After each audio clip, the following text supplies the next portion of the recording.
Xin chào cô bác anh chị và các bạn. Hôm nay mình chia sẻ cách làm bánh cuốn. Cách làm này thì rất là nhanh luôn. Mình không có cần phải ngâm bột lâu nữa.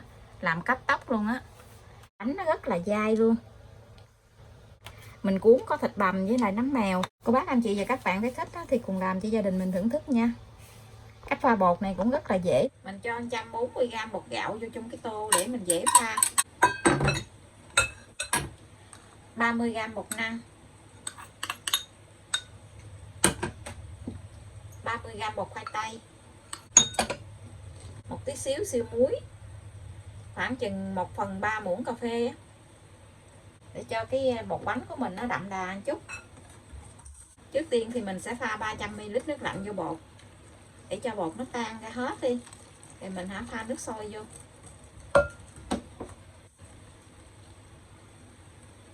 Mình pha gì thì cái bột nó mau nở, mình khỏi cần phải ngâm bột.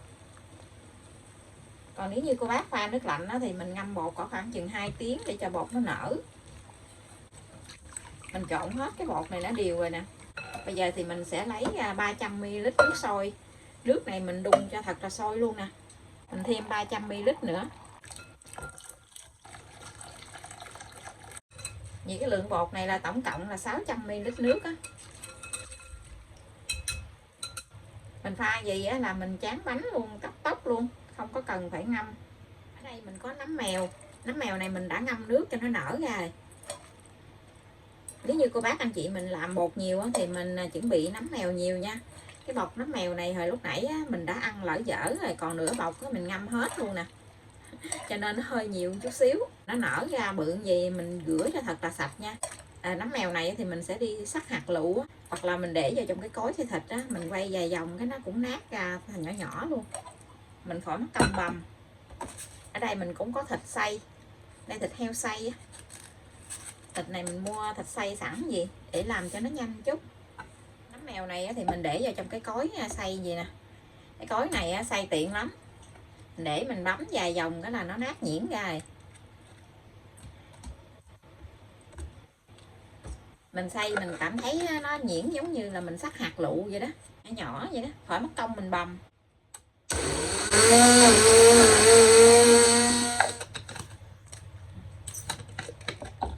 Xay vài vòng là nó nhuyễn ra gì. Mình chuẩn bị đi xào nhân. Mình cho 1 muỗng dầu ăn vô chảo. Có sắc nửa củ hành tây, sắc hạt lựu nè. Mình để củ hành tây mình xào cho nó thơm. Củ hành tây hoặc là củ hành tím cũng được. Củ hành nó thơm thì mình sẽ cho thịt vô xào. Phần thịt này thì mình chỉ làm phân nửa thôi, khoảng chừng 150g mà. Tại mình làm ít bột á. Cô bác anh chị làm nhiều thì mình làm nhiều nhân nha. Thêm một chút hạt nêm, một chút nước mắm, một chút đường, tí xíu siêu muối. Cô bác anh chị mình nêm theo khẩu vị của nhà mình nha. Mình cho nấm mèo vô mình xào luôn.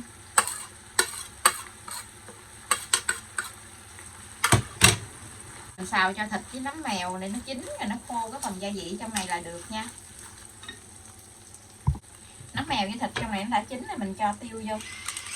Cái nhân này thì cô bác anh chị mình cho tiêu hơi nhiều tí xíu đó.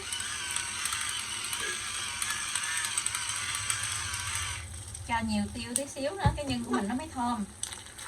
Còn phần gia vị nó khô hết là nó rút ở trong thịt với nấm nè. Vậy thì mình tắt bếp rồi coi. Phần nhân mình đã xào xong rồi, bây giờ thì mình sẽ chuẩn bị đi tráng bánh. Mình sẽ cho một tí xíu dầu ăn vô trong bột nha. Khoảng chừng 1 muỗng ăn cơm á. Cho tí dầu ăn vô trong bột nè, tí xíu nữa mình tráng bánh lên á, cái bánh của mình nó bóng. Bác anh chị mình chuẩn bị thêm một cái sửng hấp nhỏ gì nè.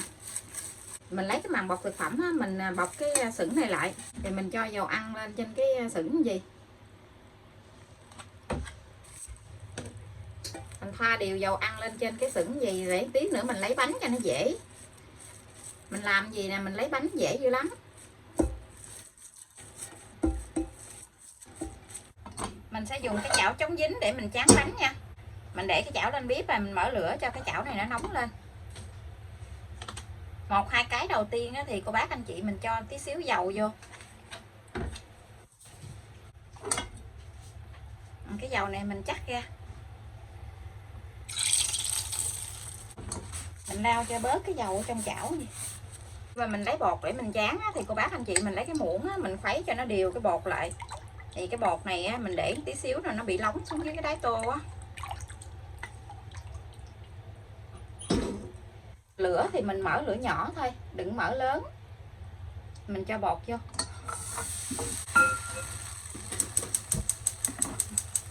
Cái bột ở trong này mà nếu như có dư thì cô bác chắc ra nha. Còn nếu như không thì mình cứ để nguyên vậy. Mình lấy cái nắp nhỏ nhỏ tí xíu thôi, đừng lấy cái nắp bự quá. Mình lấy cái nắp bự quá thì cái hơi nó không có được nhiều. Cái bánh của mình nó lâu chín. Mỗi một cái bánh thì mình để khoảng chừng 30 giây thôi à. Là cái bánh của mình cái bột nó trong lại gì là được nè. Đó, mình mới đậy xong là bắt đầu nó chín rồi nè. Mình dỡ nắp ra. Cái bột của mình nó trong lại gì nè. Mình lấy cái sửng là mình đã bao một màng bột thực phẩm ở bên ngoài như vậy. Mình ịn cái sửng xuống. Mình lật ngược cái chảo lại. Mình lấy ra cái bánh rất là dễ luôn. Mà cái bánh nó tròn do, nó không có bị nhăn nhúm gì hết trơn á. Miếng khăn giấy á, mình lau hết cái phần bột còn dư nó dính ở trong cái chảo á. Tiếp tục mình đổ cái tiếp theo. Mỗi một cái bánh vậy là khoảng chừng nửa giá bột hơn chút xíu thôi. Nếu như cô bác đổ mà nó dư bột á, thì mình nghiêng cái chảo vậy nè, mình chắc cái bột dư ra ngoài. Mình đậy nắp lại. Ở đây mình sẽ cho nhân vào trong cái bánh. Mình để một miếng nhân vô trong cái bánh vậy nè, để một đường dài như vậy. Mỗi một cái bánh nó khoảng chừng 2 muỗng nhân thôi. Hoặc ít hơn chút xíu nữa cũng được. Tùy theo, nếu như mình thích ăn nhân nhiều thì mình để nhiều. Mình đắp bên này qua. Mình đừng có cuốn nhiều vòng nha. Mình cuốn nhiều vòng thì cái nhân của nó không còn thấy nữa.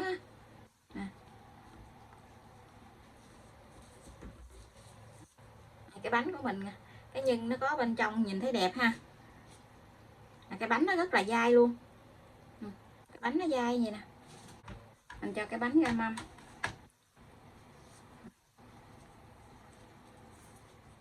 Mình cuốn nhân cái bánh kia thì cái bánh nó trong chảo cũng đã chín rồi nè. Cái bánh của mình nó không có cái bị trắng trắng bột ở bên trong luôn nè. Mà cái bột của nó rất là trong luôn. Mình ịn nó xuống. Mình lật ngược lại. Cái bánh mình lấy ra nó tròn mà nó rất là dễ dàng luôn. Tiếp theo thì mình cứ tráng cho hết cái phần bột này luôn nha. Xay qua bên đây thì cái bánh của mình cũng đã nguội rồi, mình cho nhân vô.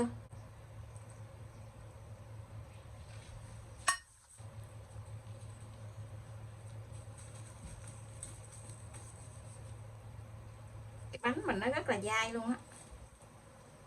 Mà nó mỏng nữa.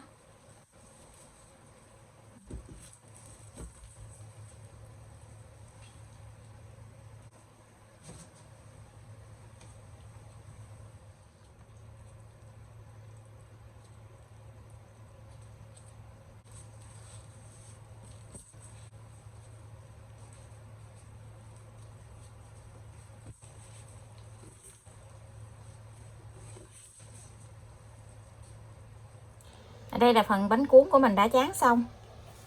Công thức kho bột này cũng giống như công thức kho bột hôm bữa mình chia sẻ bánh ướt củ cải đùm á. Kho bột như vậy mình làm hai được bánh ướt nè, bánh cuốn. Dai mà nó bóng ngon lắm. Hôm nay thì mình ăn kèm với chả giò nè, chả lụa. Giò này có sẵn ở trong tủ lạnh á, mình đem ra mình chiên. Còn chả lụa này hôm bữa mình làm nè. Chả lụa hôm bữa làm mà chả lụa thịt heo, chả lụa thịt gà đó. Chả lụa này cũng rất dễ làm luôn. Mình cũng sẽ để đường link ở bên dưới phần video này á. Cô bác anh chị và các bạn thấy thích thì cùng làm nha. Ăn cùng với giá trụng và dưa leo. Còn đây là keo nước mắm. Nước mắm này thì mình làm sẵn. Lúc nào ở nhà cũng có keo nước mắm chua ngọt làm sẵn để trong ngăn mát tủ lạnh gì nè.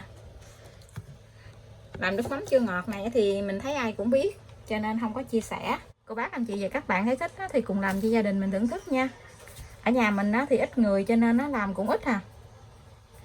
Bây giờ thì mình xin chào tạm biệt, hẹn cô bác anh chị và các bạn lại video tiếp theo. Cảm ơn cô bác anh chị và các bạn đã xem video của mình. Xin chào và hẹn gặp lại.